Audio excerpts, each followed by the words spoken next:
Good morning everyone, this is Siddharth Singh. Chapter first and second अपना complete हो चुका था। यूनिट टेस्ट में फ़िलहाल अब क्या यही दो चैप्टर्स के क्वेश्चंस आपको यूनिट टेस्ट में देखने को मिलेंगे।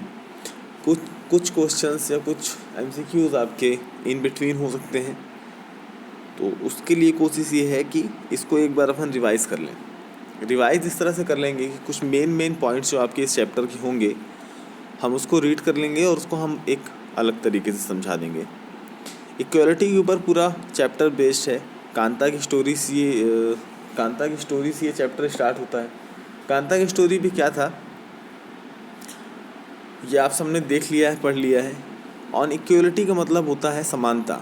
समानता हर तरीके से, किसी भी प्रकार से कोई भी डिस्क्रिमिनेशन नहीं, किसी भी प्रकार का कोई डिस्क्रिमिनेशन नहीं। मतलब आपको आपके धार्मिक आधार पे, आपके कास्ट बेस पे, आपके रिलीजन पे, आपके इकोनॉमिकल बैकग्राउंड पे, आपके डिसेबिलिटी पे, आपके प्लेस ऑफ बर्थ पे और भी जो कंडीशंस होती हैं उसके हिसाब से, सोशल बैकग्राउंड, इकोनॉमिक बैकग्राउंड, इन सारी की बेसिस पे आपको डिस्क्रिमिनेट नहीं किया जाएगा। एक स्टेट के तौर पे, एक गवर्नमेंट के तौर पे वो सभी को कॉन्स्टिट्यूशन की नज़र से देखेगी और सभी को एक ही नज़रिए से देखेगी। किसी को अलग प्रोस्पेक्टस से नहीं देखेगी कि ये बड़ा आदमी है तो हम इसको बेहतर ट्रीट करेंगे, इसको हम वोट करने की ताकत ज़्यादा दे देंगे या वोट करने की ताकत किसी और को हम कम दे देंगे। सभी को एक ही तरह का ट्रीटमेंट मिलता है।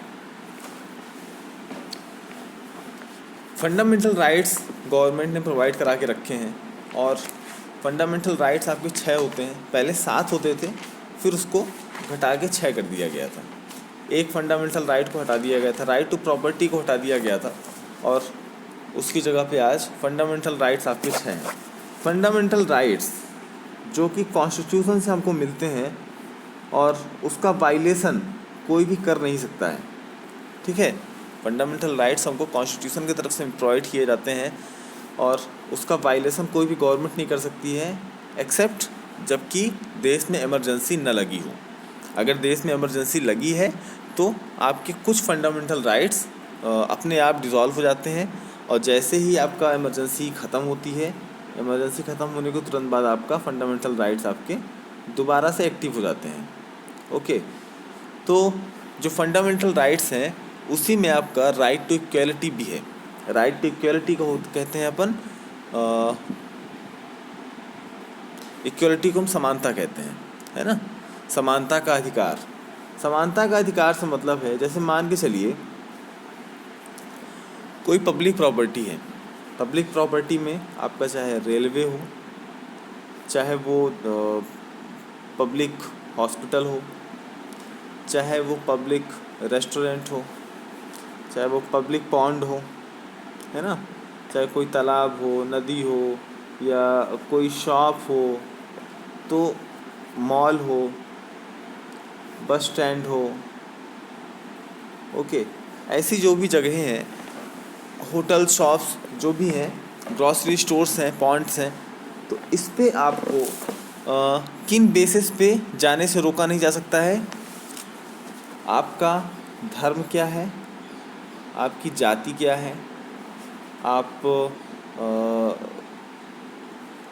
किस इकोनॉमिक बैकग्राउंड से आते हैं, आपका सोशल बैकग्राउंड क्या है, आप डिसेबल हैं कि नहीं है, आपका बर्थ प्लेस क्या है। इन सारे बेसिस पे आपको ये जो हमने नाम गिनाए हैं वहाँ पे जाने से रोका नहीं जा सकता है।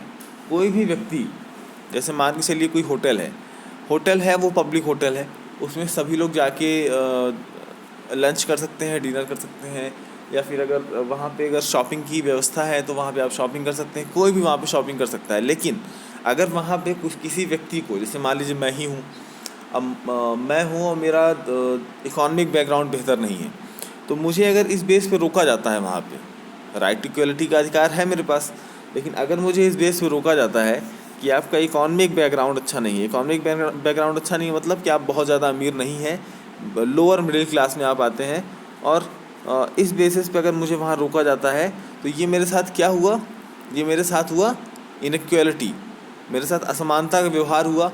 और इसके चक्कर में, इसके चलते अगर मैंने शिकायत कर दी, अगर मैंने कंप्लेंट कर दी उस होटल के ख़िलाफ़ या उस मॉल के ख़िलाफ़, तो फिर इसके ऊपर कार्रवाई हो सकती है, गवर्नमेंट इसके ऊपर एक्शन ले सकती है। तो ठीक है, आपको किसी भी बेसिस पे आपके साथ डिस्क्रिमिनेशन नहीं किया जाएगा, और आपको जो भी सार्वजनिक जगहें हैं, जो पब्लिक प्लेसेस है, वहाँ पे आपको इन सारे बेसिस पे नहीं रोका जाएगा घूमने से या फिर किसी भी चीज़ को लेने से या देखने से। ठीक है, एक स्टोरी थी चूठन, अ दलित लाइफ, ओम प्रकाश वाल्मीकि द्वारा लिखी गई थी। इन्होंने अपना एक्सपीरियंस इस बुक में बयान किया है। इस 4th क्लास का एक्सपीरियंस है कि 4th क्लास में सीन ये था हमारे साथ कि ये इकोनॉमिक बैकग्राउंड तो इनका था ही नहीं सही से, लेकिन जो इनका कास्ट बैकग्राउंड था वो भी एक फैक्टर बन गया था इनके लिए कि इनके साथ डिस्क्रिमिनेशन किया जा रहा था इनके कास्ट फैक्टर पे। ऑब्वियसली ये ST या SC बेस पे रहे होंगे, और इनके साथ डिस्क्रिमिनेशन ये किया जा रहा था कि सारे बच्चे एक साथ पढ़ते थे और इनको क्लास में बैठने के लिए सही से जगह नहीं दी जाती थी, है ना। जब सब लोग बैठ जाते थे तो फिर इनको बैठने के लिए कहा जाता था, और कभी कभी इनकी बारी आते आते ये क्लास के बाहर बैठते थे, है ना। क्लास के बाहर इनको बैठना पड़ जाता था क्योंकि बाकी सारे क्लास के अंदर बैठ जाते थे, और जब क्लास फुल हो जाती थी इनको क्लास के बाहर बैठना पड़ जाता था। तो जिस जो दरी होती थी जिस पे बैठने की व्यवस्था होती थी, तो वो इनके लिए अलाउ नहीं होता था कि आप उसके ऊपर बैठें, है ना। और एक दिन टीचर ने क्या कह दिया था कि जो स्कूल का प्लेग्राउंड है तुम उसको जाके साफ़ करोगे। और जो ओम प्रकाश वाल्मीकि ने प्लेग्राउंड जाके देखा, 4th क्लास में एक लड़का जिसको सिर्फ प्यार से पढ़ाया जा सकता है, आप उससे इस तरह से काम कराएंगे तो उसके ऊपर क्या बीतेगी। तो ओम प्रकाश वाल्मीकि इस बुक में लिखते हैं कि वो प्लेग्राउंड देख के मुझे लगा कि ये प्लेग्राउंड मेरे औकात से बाहर है, और प्लेग्राउंड वाकई बड़ा था और इनके लिए तो बहुत ही बड़ा था, और इनको वो प्लेग्राउंड साफ़ करना था। तकरीबन 2 दिन तक ये प्लेग्राउंड साफ़ किए, और ये स्थिति आगे भी चलती रहती। लेकिन इससे पहले ओम प्रकाश वाल्मीकि के फादर स्कूल के सामने से निकल रहे थे, उन्होंने इस सिचुएशन पे ओम प्रकाश वाल्मीकि को देखा, और फिर वो स्कूल के अंदर आए, ओम प्रकाश वाल्मीकि का हाथ पकड़ के टीचर के सामने गए और टीचर से उन्होंने बात की, ऐसा ऐसा है। उन्होंने कहा कि आप शिक्षक हैं, आपको ये सारी चीज़ें शोभा नहीं देती हैं, इस तरह का डिस्क्रिमिनेशन आपको शोभा नहीं देता है। ओम प्रकाश के साथ में पढ़ने वाले जितने बच्चे थे वो भी ओम प्रकाश वाल्मीकि को बहुत बेहतर नज़र से नहीं देखते थे, हीन भावना से देखते थे। उनकी नज़र में ओम प्रकाश वाल्मीकि एक दलित होने के साथ साथ एक स्लेव की तरह उनकी नज़र में काम करते थे। तो ये एक डिस्क्रिमिनेशन था ओम प्रकाश वाल्मीकि के साथ में। किस तरह का डिस्क्रिमिनेशन था? राइट टू इक्वलिटी का। इनइक्वलिटी हुई थी इनके साथ में कि जिस तरह से सभी बच्चे स्कूल में पढ़ने आते हैं उनसे स्कूल का काम नहीं कराया जाता है ना। स्कूल के विंडोज़ वगैरह, गेट्स वगैरह, डोर्स वगैरह, प्लेग्राउंड्स वगैरह, स्कूल्स की और भी दीवारें वगैरह साफ़ नहीं कराई जाती हैं किसी बच्चे से। उनकी जिम्मेदारी सिर्फ इतनी होती है टीचर्स की कि वो बच्चों को सिर्फ पढ़ाएंगे, सही तरीके से पढ़ाएंगे, सही नॉलेज देंगे, और इस तरह का डिस्क्रिमिनेशन नहीं करेंगे। क्योंकि देखिए, आपके जो बड़े बुज़ुर्ग हैं, अगर आप आज 7th क्लास में है, 6th क्लास में, 8th क्लास में है, तो मेरे अकॉर्डिंग आप अभी तक इतना डेवलप नहीं हुए हैं कि आप कोई राय बना सकें, आप कोई बेहतर राय बना सकें। अभी आप उतने डेवलप नहीं हुए हैं, आपको अभी समय लगेगा, आपको समय लगेगा एक्सपीरियंस लेते लेते। तो जैसा आपके जो एल्डर्स हैं, जैसा बिहेवियर वो आपके सामने करते हैं दूसरों के साथ में, वो बिहेवियर आप सीख जाते हैं। जैसे कोई बड़ा आदमी है जिसके पास बहुत पैसे हैं, तो उसके लिए बहुत मायने नहीं रखता है छोटी मोटी चीज़ों के लिए कि अगर उसके 10-5 रुपये, 100 रुपये, 200 रुपये अगर गिर भी जाते हैं तो उसको फ़र्क नहीं पड़ता है ना।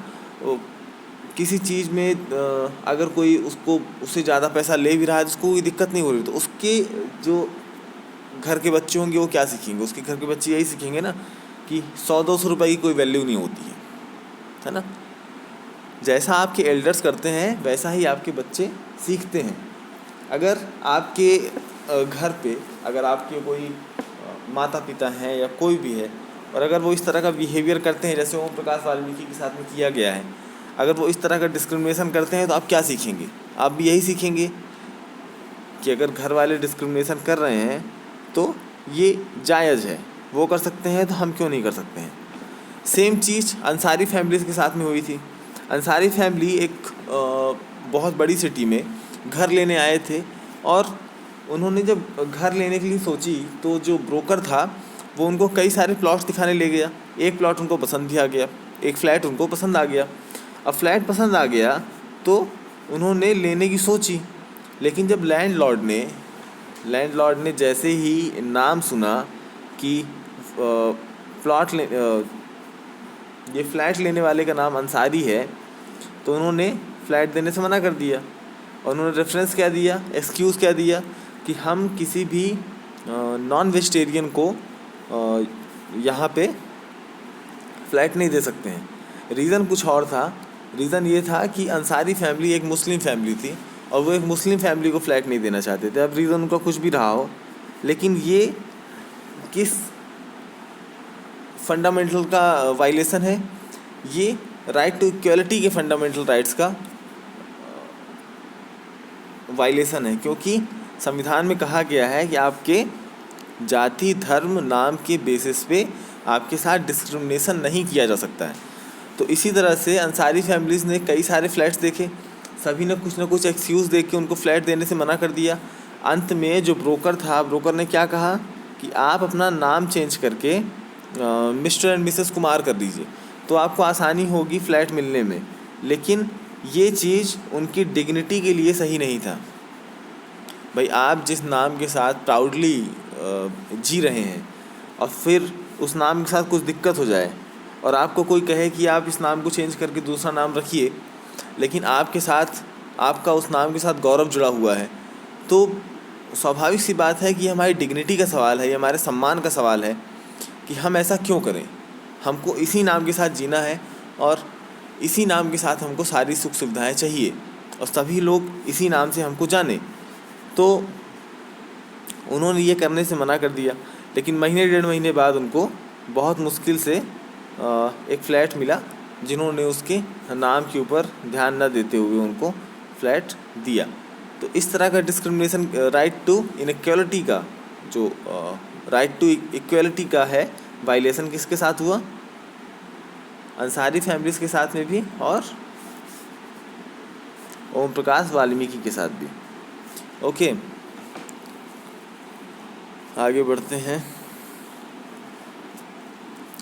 एक डिस्क्रिमिनेशन और देखने को मिलता है आपका अमेरिकन कंट्रीज़ का है, अमेरिका का है। वहाँ पे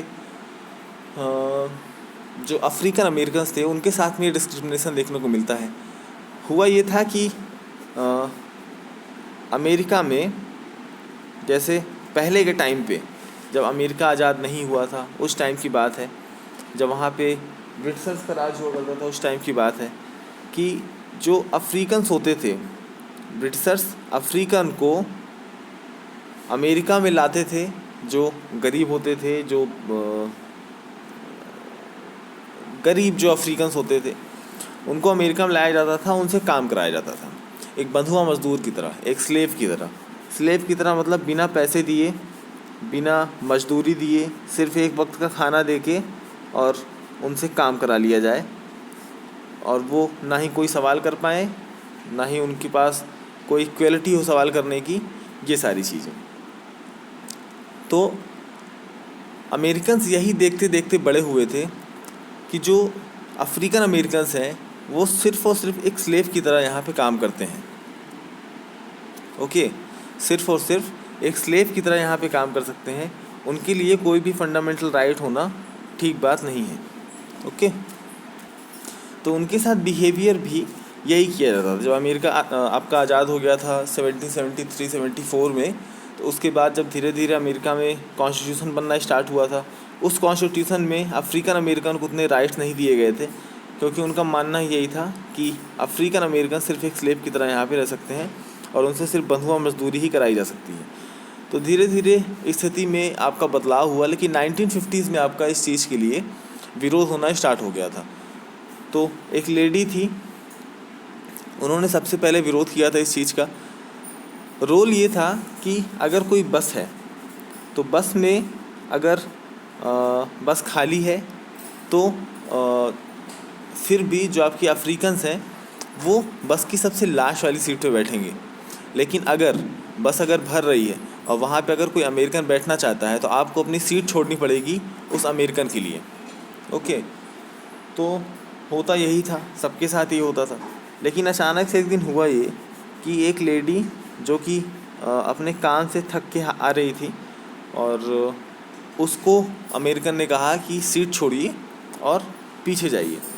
तो उसने इस चीज़ को डिनाई कर दिया कि हम ये सीट नहीं छोड़ेंगे और बैठेंगे हम यही। इस फ़ोटो में आप देख भी सकते हैं कि आपका अफ्रीकन लेडी है वो सामने बैठी हुई है और अमेरिकन आपका पीछे बैठा हुआ है। तो इस जगह से ये चीज़ें शुरुआत हो गई। फिर यहाँ से सिविल राइट मूवमेंट स्टार्ट हो गया, काफ़ी ज़्यादा बवाल हुआ, बहुत ज़्यादा प्रोटेस्ट हुआ, लोग सड़कों पे आए इस चीज़ का विरोध करने के लिए। और 1964 में इस चीज़ में बदलाव किया गया। भी आपका अमेरिकन कॉन्स्टिट्यूशन पे इस चीज़ को जोड़ा गया कि जो अफ्रीकन अमेरिकन्स हैं उनके राइट्स भी बराबर होने चाहिए और उनको भी राइट्स बहुत ज़्यादा मिले भी। ओके, क्वेश्चन आंसर्स को हम कल देख लेंगे, कल इसको थोड़ा सा डिस्कस कर लेंगे। जो ग्लॉसरी दिया गया है, universal adult franchise, dignity, constitution, civil rights movements in a democracy, why is universal adult franchise important, ये सारी चीज़ें हम कल देख लेते हैं। आज के फिलहाल इतना ही।